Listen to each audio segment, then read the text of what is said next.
Good morning everyone and welcome back to CrossSlashGame.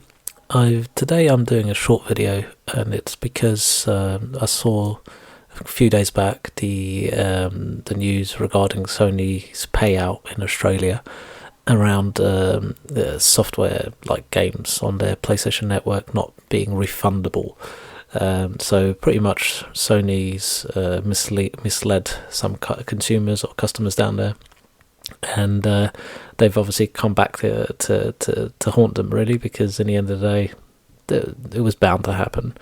I think the reason I'm really making this video is because I've been kind of shot in the foot by this at one point in the past, some years back, where I can't remember now how it happened. I think there was a friend of mine that bought a game on my PlayStation network by mistake.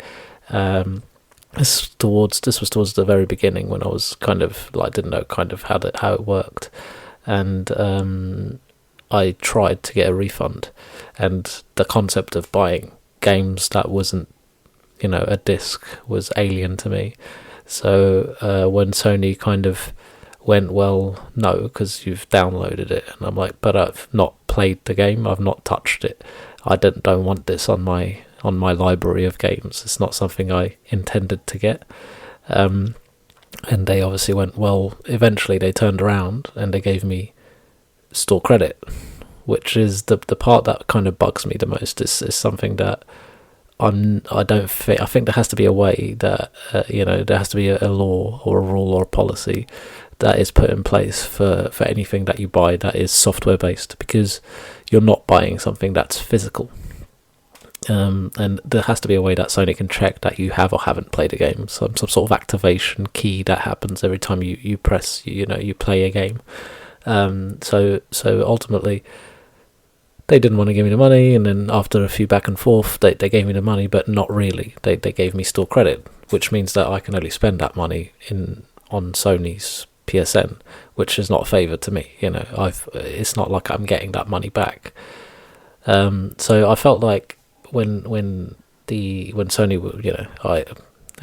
I love PlayStation and the games and everything like that, but I also know that behind all the creativity and all the fun that we have playing these games, there's the people that think about the money, and they're really at fault about this, because they don't, they, as much as they want to, maybe there's some part of them that really wants to give us a good experience, but the money is always really the motivation behind everything that happens in this world, including video games.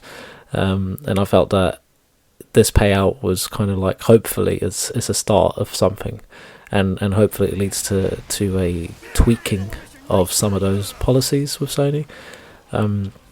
Buying a game software based is not the same as buying a disc based game, and I think that I'm scared for the future where no more discs are available. You can't buy or purchase a game on a hard copy, and that's yours, and then you can trade it and resell it. This is what kind of tanked Microsoft's Xbox One when it originally was being announced some years back, and it was all based on the fact that they were trying to control the games that are sold to their consumers, and I think that alone should have been enough to show, what we need to be careful with how we deal with these sorts of purchases. In the end, they are buying something. They're buying it from you, Sony, and they need to be able to do what they will with it.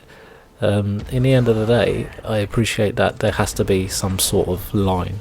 Okay, you can't just buy a game, play it, and go, oh, I don't like it, I want my money back. There has to be a way to check that this is pretty much a mistake, or because you don't go out your way to buy a game online. There's a lot of steps to buying a game online, okay, but you just don't go out your way and buy a game online and then just, I want to return it. It's not the same as buying a game physically in store. Okay, I've seen parents, buy games for their kids and thinking, okay, let's try this out, and then the kid gets bored of it, so they take it back, they trade it in and get something different for a discounted price, and that's fine. But when you buy something online, it's like, that's it, okay? And then there's obviously Sony has a 14-day rule, so if you don't say anything in 14 days, or the game can't have been downloaded. So if you purchase it, but then you have to download it. If you purchased it and you didn't download it, then yeah, you're entitled to get your money back. But the money doesn't go back to your account; it goes back to your store credit again. So physically, it never leaves Sony. Once it goes into Sony, it never comes back out. That's the issue that I have. So I think that there has to be a way, as I was saying, to manage these purchases, because I think that so many people get burnt, especially parents who leave their credit card details on their Xboxes and Sony PlayStations, and then their kids kind of figure out that they can just buy all they want. And then I've had it so many times where they'd come to me and say, well, I don't how did this happen? I was like, well, does your son or daughter have a PlayStation? He's like, yeah. Well, there you go. It is kind of, I think there has to be some sort of way of protecting people in that sense, and there has to be a way to show, to evidence that this was a mistake, whether the game has been downloaded or not.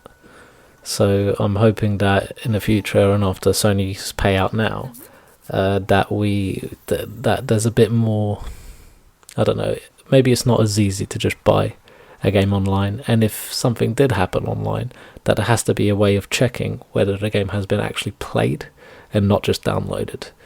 Played, I think, like Sony I'm sure we're monitored 24 hours a day in everything we do, and I'm sure there's a way of Sony checking the amount of time we've been playing a game. There has to be. It's just they collect data. Everyone collects data on its consumers, so there has to be a way of checking that.